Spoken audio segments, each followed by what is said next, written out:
Ini kalau tadi diangkat-angkat menjadi visi-visi dari Bapak Eko dan Bapak Slamet Hidayat mengatakan rumah produksi, yang ditanyakan oleh Bapak Komidi, beliau mengatakan apa tidak lanjut ataupun jurus. Kalau dia tadi mengatakan jurus ya, ninjutsu mungkin ya, kalau di Naruto ya. Maksud saya, silakan dijelaskan kira-kira apa jurus berikutnya ketika memang program Anda ini untuk rumah produksi ini katakanlah tidak dapat dipenuhi ataupun tidak dapat di-ACC untuk bagian kebijakan hapus gitu. Monggo. Baik, terima kasih kepada Bapak Polisi atas pertanyaannya dan terima kasih atas waktunya. Kalau rumah produksi ini nggak jadi, nanti kalau saya jadi rumah produksi ini tidak jadi, saya tidak akan mengeluarkan jurus-jurus, ya. Saya tetap menjalankan visi dan misi saya yang lain ada. Ya, tetapi di sini saya memohon kepada Bapak, ada empat dosen. Saya mohon kepada Bapak, dukunglah mahasiswa, ya, dalam kegiatan yang positif. Tanpa dosen, mahasiswa itu bukan siapa-siapa. Boleh? Kami minta dukungannya. Boleh coba. Sebentar, boleh menyangka ya? Boleh Pak? Berarti kalau seandainya rumah produksi itu tidak terlaksana, gagal? Ya, sekarang begini Pak, saya sudah mencoba untuk membuat rumah produksi, ya, lari ke sana, lari ke sini, ya kan? Tetapi tidak terlaksana juga. Masih ada dong misi-misi saya yang lain yang harus saya terrealisasikan kepada mahasiswa. Tetapi saya di sini niat rumah produksi harus jadi, nggak mungkin nggak. Itu aja, sudah. Terima kasih. Kalau dari jawabannya, kalau dia mengatakan masih ada visi dan misi lain, itu pasti rahasia, berarti kejutan mungkin ya. Nggak tahu kita akan kejutnya nanti seperti apa ya. Ya oke, untuk pasangan nomor urut 2 ini berkaitan dengan pertanyaan beliau. Saya menyimpulkan bahwa ketika ingin mengadakan suatu acara ya ataupun event, memang ingin benar-benar dilakukan, tetapi tidak ada respon dari pihak kampus. Monggo. Sudah selesai di sini? Oke, silakan dijawab. Sebentar. Jadi pertanyaan buat dua calon ini, yang dua, sana dua, sini dua. Jadi bukan satu dan dua, jadi semuanya. Jadi termasuk semua. Jadi permasalahan tadi, seandainya dari kelompok satu yang jadi, itu seperti apa solusinya? Begitu juga dari calon nomor dua.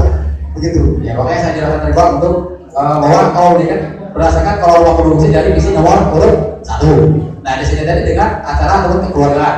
Nah di sini saya minta jawaban dari nomor urut 2 untuk menjelaskan ketika mereka ingin melakukan acara sama, garis besarnya sama, dalam artian sama ketika rumah produksi juga sama seperti keinginan dari mahasiswa juga kan, sama ketika mahasiswa ingin mengadakan event, saya pikir sama Pak gitu kan.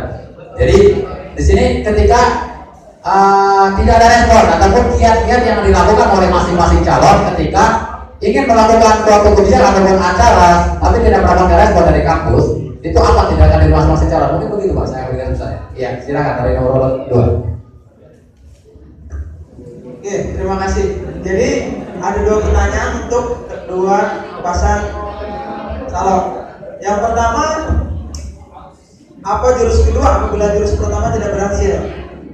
Kami di sini jurusnya simpel Pak. Jadi kami hanya akan misi kami ingin menyatukan setiap parlemen. Dan di sini kami yakin, sangat yakin kami pasti mampu dan bisa menyatukan. Kenapa?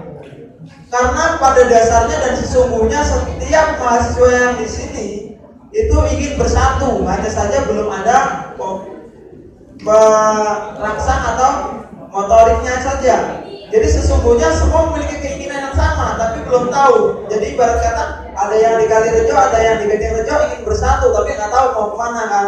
Tapi kalau kita sudah tentukan satu titik pusat, maka semuanya akan bersatu. Kami yakin itu pasti berhasil. Yang pertama. Yang kedua, jadi apabila UKM ingin melaksanakan kegiatan, ternyata dari pihak kampus tidak merespon, apa yang mereka lakukan? Sesungguhnya apabila kegiatan tersebut sudah sesuai spesifikasi atau sesuai standar, itu tidak akan pernah mungkin ditolak oleh kampus. Ada beberapa hal yang selalu membuat kampus menolak. Kemungkinan yang pertama, UKM begitu besar membebankan biaya kepada kampus, sedangkan ada perhitungan sendiri dalam sebuah anggaran. Setiap mahasiswa banyak yang memiliki paradigma yang kurang tepat, di mana memang ketika kita daftar ulang atau registrasi di situ ada uang kemahasiswaan sekian. Selalu di belakang menghitung-hitung apa-apaan kampus punya uang sekian, kemahasiswaan kali jumlah mahasiswa sekian. Perhitungannya tidak seperti itu. Coba lihat dalam satu kelas kita ada berapa teman yang menunggak. Kalau uang kemahasiswaan itu untuk nutup dulu, uang satu kelas cukup nggak untuk nutup 2 orang nunggak? Yang jadi pertanyaan seperti itu. Sedangkan kebutuhan kita banyak. Nah, jadi ketika UKM tersebut sudah sesuai spesifikasi, tidak terlalu membebankan biaya kepada kampus, dan tidak mengganggu kegiatan yang ada di kampus, itu pasti disetujui. Dan apabila tidak disetujui, BEM akan mencari tahu apa permasalahannya. Kebanyakan permasalahan apabila bukan di waktu yang kurang tepat, itu hanya di biaya yang kurang tepat. Ketika di biaya, kita mahasiswa, kenapa kita tidak belajar mencari sponsor? Kalau untuk Stilik FC atau sepak bola kita bisa sponsor ke Udin Tribu atau toko-toko olahraga yang lain. Ketika untuk ekspedisi, desain, kita bisa mencari sponsor ke percetakan atau yang lain. Jadi seperti itu. Apabila terjadi UKM akan melaksanakan kegiatan ditolak, tanda tanyanya ada pada UKM. Terima kasih.